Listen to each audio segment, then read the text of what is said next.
C'est un week-end résolument sous le signe du jazz. Tu avais bien raison, Mariam. On commence d'abord avec la 17e édition du Temps de Jazz, une édition dédiée aux femmes cette année.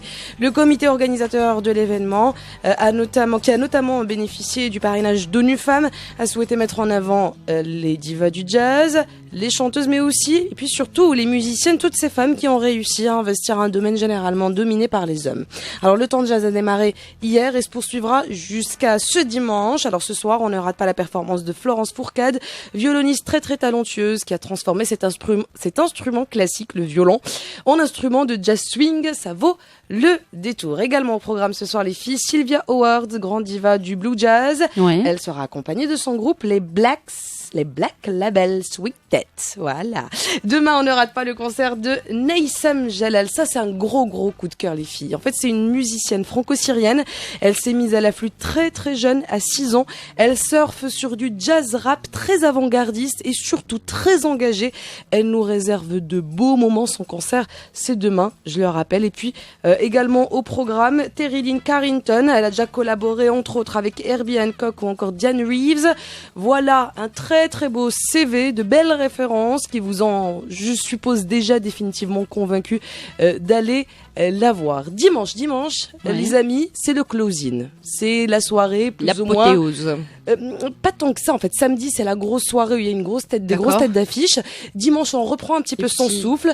Et c'est vrai que généralement, les natifs de Tanger disent que la dernière soirée du Temps de Jazz, c'est pour les Tangérois. Voilà. Et c'est très sympa. C'est très cool. Donc dimanche, ça sera donc un close-in en beauté. On ne rate pas le concert du groupe qui nous arrive de Madrid, de La Purissima. J'espère que je prononce bien. Le flamenco jazz, c'est leur truc, avec un univers singulier, des sonorités chaudes.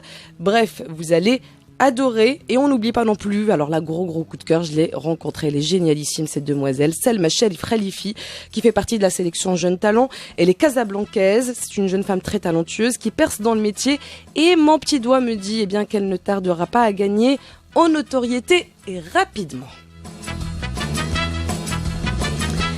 Et du jazz, les filles, on aura également du côté de Rabat avec un esprit totalement différent. Parce que le jazz au chalet, c'est plutôt un esprit très métissé, très fusion. Ce soir, on retrouve le duo français Yom. J'espère que je prononce bien. Leur musique est très influencée par les sonorités d'Europe de l'Est, des Balkans et des musiques tziganes et turques. C'est magnifique. Alors justement, ils vont faire une belle performance avec le sextet Bob Maghreb, qui eux sont plus sur de la musique marocaine. C'est vraiment prometteur, c'est de la fusion. Belle fusion. Voilà, c'est beau à voir et c'est bon à écouter aussi. Donc c'est ce soir, bien sûr, ça se passe au Chala à Rabat. Oui. Le Belge Manu Hermia est également de retour au Chala cette année avec un nouveau trio. Ça se passe demain soir. Les Soweto Kinch, un trio de jazz venu de Londres, jouera aussi avec Atman Al-Khalloufi. Bref, de très beaux rendez-vous, très colorés, très métissés, et puis fusion à l'honneur, comme toujours d'ailleurs pour le jazz de Chala. Je vous le recommande plus que vivement.